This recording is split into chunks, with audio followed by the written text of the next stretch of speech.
So we're going to start with some actual real numbers, not Trussonomics, courtesy of Catherine. So I've got the clicker. Thank you very much. So just having a look at a global recovery chart, just to get the ball rolling, we can see that I've tried to put the UK as the pointy pale blue line so that you can see where it is in the mash that happens at the end. The Middle East really has been leading since we've come out of the pandemic. The only dip there has been where Hajj moved from August to July between 19 and 22, but they really have been leading the way. The UK currently sitting at -1%, which is a reasonable position considering where we are. We don't have very much time, so I'm going to have to go through these really, really quickly. Just look at the UK then and how that is split into the various areas, obviously being led by rooms and the fantastic ADRs that we've seen. Other revenue, which is spa and golf. Golf has been driving, excuse the pun, has been driving a revenue very successfully. A lot of people went out and bought golf clubs during the pandemic, and they have continued to use them. F&B still struggling a bit with the occupancy levels and also with some of the issues around C&E. Moving into ancillary revenues, just to show you where some of the splits are. Obviously, total revenue being driven by rooms, and you can see how that is positioned across some of the key countries in Europe versus the UK as a whole. Outlet revenue, a little bit of an interesting one for the UK at 2%. There's definitely a sort of a feeling that we all got used to sitting in our rooms and ordering in, and perhaps there is an area there for looking at why people are eating out or bringing food into their rooms rather than spending it on property. Cancellation and attrition is not something we would ever normally have talked about because it's not a very exciting thing, but we've seen huge growth in this area, and not just in the UK and in Europe, but in the whole of the world, and even in the Middle East. And really that's hoteliers holding events to their contracts, that even if the rooms and the F&B have not been taken up, they are charging for those in a way that they never have been. And obviously that's it's a positive because we're looking for every bit of revenue that we can get. And spa and leisure, as you'd expect, really driving things where people have been all that pent-up demand has definitely found its footing now. And then you can just see the split, the golf revenue driving plus 30%, which is really significant. Moving very quickly into utilities, used to be the quiet elephant in the corner, absolutely is not now. We are in a situation, you can see where we were in May 2020 at £1.95 per available room. Unfortunately, you can see those UK hotels coming out of contract. It's currently sitting at £8.93, and that has infected profitability by about 1.7% coming straight out of the profitability as a result of the utilities, and it could rise to perhaps 5 to 5.5% as we move through the winter months. And then lastly, just looking at how this has impacted the asset classes, because this is a really important area, and of course select and limited services perhaps struggling the most there. They have the least levers to pull. They have most affected by the inflationary pressures, and also by rising staff costs, and of course those utilities. So that is sort of the overall picture there. Well, it's lovely, isn't it? Just gorgeous. It's not very gorgeous, but we're remaining positive. More golf. Yeah. Always golf. So anyone who doesn't have any golf, hop to it. Golf is where we're at. My mother used to make me caddy for her, and it's left a lot of scars, so I won't be joining you. So how are you seeing current trading, and are we now settling into a kind of meaningful trend? We're definitely seeing a more normal picture.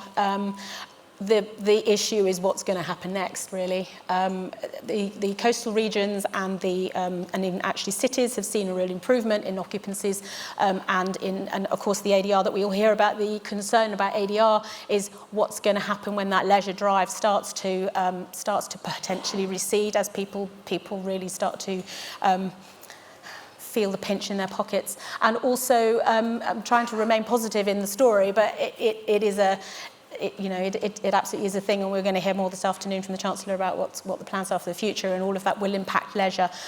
City centre has definitely seen a return to more positive levels of occupancy, but we are still quite a long way back on occupancy versus the kind of growths in ADR, and that balance is something that we need to be looking at. Right. Do you think we can hold on to these gains, or?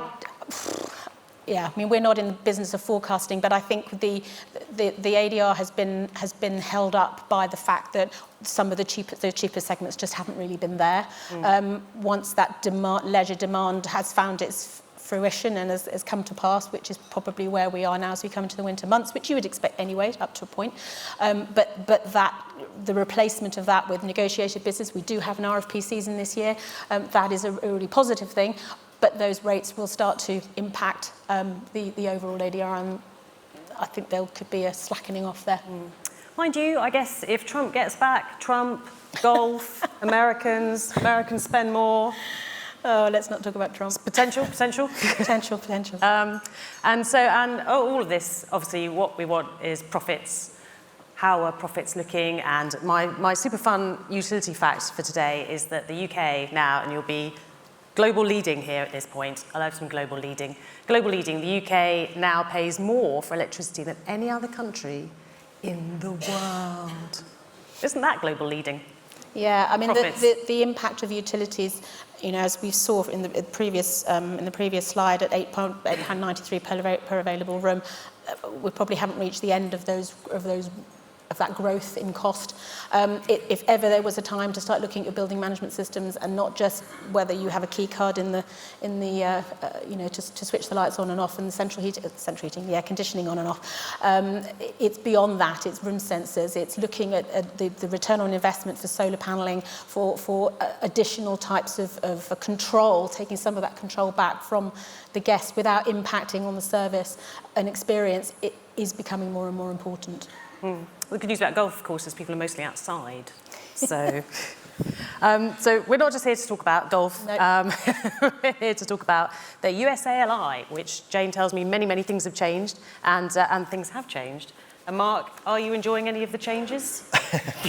Is it good, bad? The question is about the 12th edition of USILA, which obviously isn't here yet. So in terms of enjoying changes, it's neither's more the about, budget, but we're all speculating anyway. Absolutely. So it's more about thinking what the impact could be.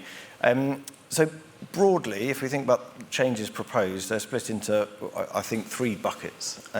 So bucket number 1, we were talking about earlier, which are changes to try and reflect the way in which hotels currently operate and expected. So more of a focus on some cost categories like digital within marketing, some looking at phasing out some lines which haven't been used for many years and trying to add more detail to others. So that can be helpful if the information is properly used and understood. It will help analysis. It will be vital for HotStats as they analyse the trends. Definitely encouraging people to use those. The next bucket is to look at really accounting practice changes. So there's a lot there that looks at things like the new leasing standard for hotels that are leased, which is less common in the UK, but certainly significant internationally. And so a few changes in terms of even the definition of rent, for example, in terms of how that's shown.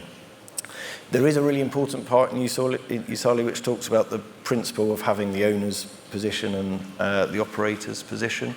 And the third category is energy. And when you put all of those together, what's happening on the energy side is a real effort and a drive for consistency of reporting so that comparability can be improved. But obviously USILA comes out of a US base, and so a lot of that is driven by some principles that come out of US, either accounting principles or disclosure principles. So if you are a predominantly UK operator and you're applying some accounting standards, tax standards here, but you're operating USILA reporting as well, I'm afraid your life has become a little bit more complicated because you're now going to have even more reporting frameworks to have to worry and control about. So that is less encouraging. That sounds super. Yeah, I mean, I think obviously we map every hotel that works with us to USILA, and that's what gives us our apples for apples comparisons. And I think that, you know, there are benefits to, particularly within utilities, for ESG. I mean, all of that's coming. If we can find a platform for ESG that everyone agrees is the platform that we will agree on what we should be aiming ourselves at, that would be very helpful. And if change in the USILA can reflect that will make it much easier to measure and obviously to compare. And then with things like, you know, sales and marketing expenses, if you can pick out your we're talking about digital, if you can pick out your website costs, aside from sales and marketing in general, so you take out, you know, your trade shows and all of the activity that's going on there, and you're able to see what your actual digital expense is giving you as a separate line. You know, all of that is more detail, which is incredibly useful when you're planning and you're trying to decide whether what you're doing is the right thing or not. And as the OTAs start to take more and more, I mean, we can see that. I couldn't show you everything that I could have shown you today, but as those, you know, as the OTAs start to take more and more, the opportunity to get control over your and make the most of what your website and your direct booking levels and your, you know, really understanding your cost of acquisition, you know, that's going to become more and more important. Yes. Sorry, that's how you know you're facing a difficult market, because we start those conversations around direct bookings versus OTA use, increased commission expense out. It's when you start talking about rate. Can we hold rate? If we let rate go too quickly, it takes years to get it back again. So there's a lot here about whether operators can hold nerve and really match the difference on revenue between the volume piece, as you're describing, and the rate being achieved, because that's going to be quite pivotal. We shouldn't be totally negative. I'm going to try and be as positive as I can now. Golf. Okay? Well, it's not just, it's waterlogged out there. You're not getting anyone on the golf course. But if we try and be as positive as possible, the real downside that we have at the moment is that if you look at the levers for inflation, they are the ones that impact everybody. So this recession will be demand-led. So you've got energy costs, obviously, and food costs. So that's problematic because that impacts everybody. But it won't impact everybody equally.